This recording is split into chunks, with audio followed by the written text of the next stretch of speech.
Foundations of Amateur Radio. When you finally get to the point of pushing the talk button on your microphone, after passing the test, receiving your license, getting your radio, building an antenna, digesting the manual, identifying a repeater, untangling its offset, programming those frequencies and keying up, you might be surprised to realize that you're lost for words, something which I've talked about before. Even if you do have something to say, finding a person to say it to will be the next big challenge. Truth be told, the more frequencies you have to choose from, the harder it seems to discover a fellow amateur, and with internet-connected repeater networks, your choice appears infinite. So how do you initiate communication on a repeater? Do you call CQ, ask for a signal check, or just kerplunk the repeater to prove that your signal is getting in? The very first thing to remember is that you have the exact same rights as every other amateur.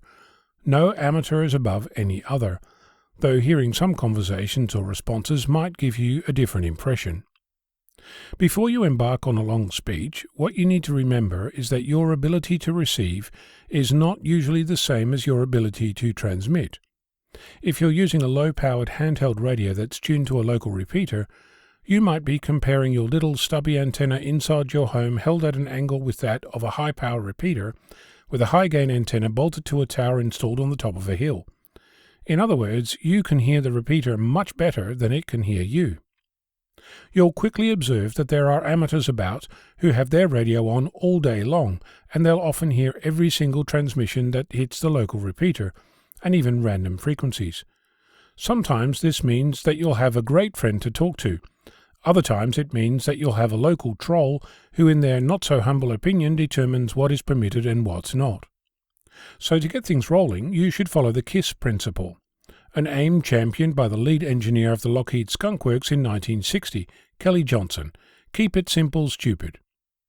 With keeping things simple, there's a fierce and ongoing debate around the use of the phonetic alphabet on a repeater.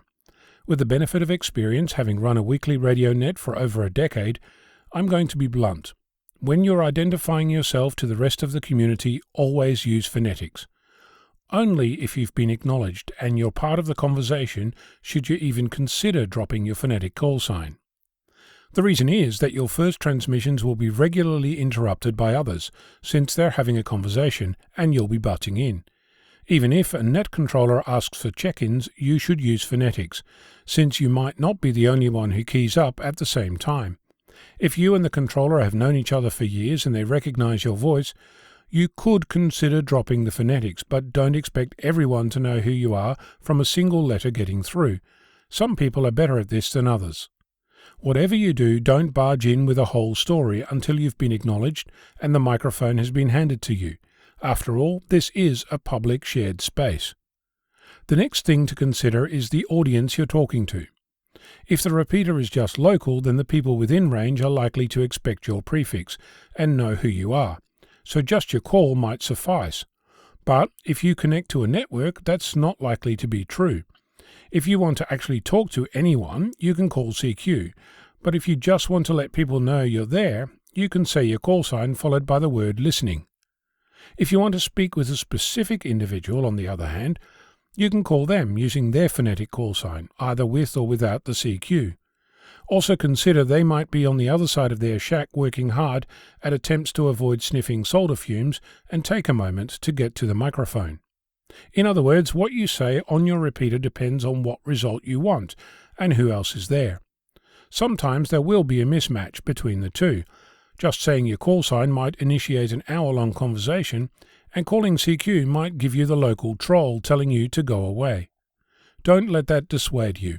Even with years of practice, sometimes the results are unexpected.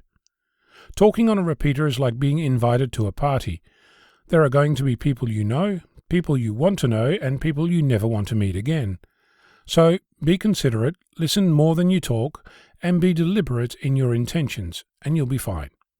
Thanks to Sandip, Echo India 7, India Juliet Bravo for the question, what are the rules for calling CQ on a repeater? If you have other burning questions, get in touch and ask. I'll try to give you a coherent answer. I'm Onno, Victor Kilo 6, Foxtrot Lima, Alpha Bravo.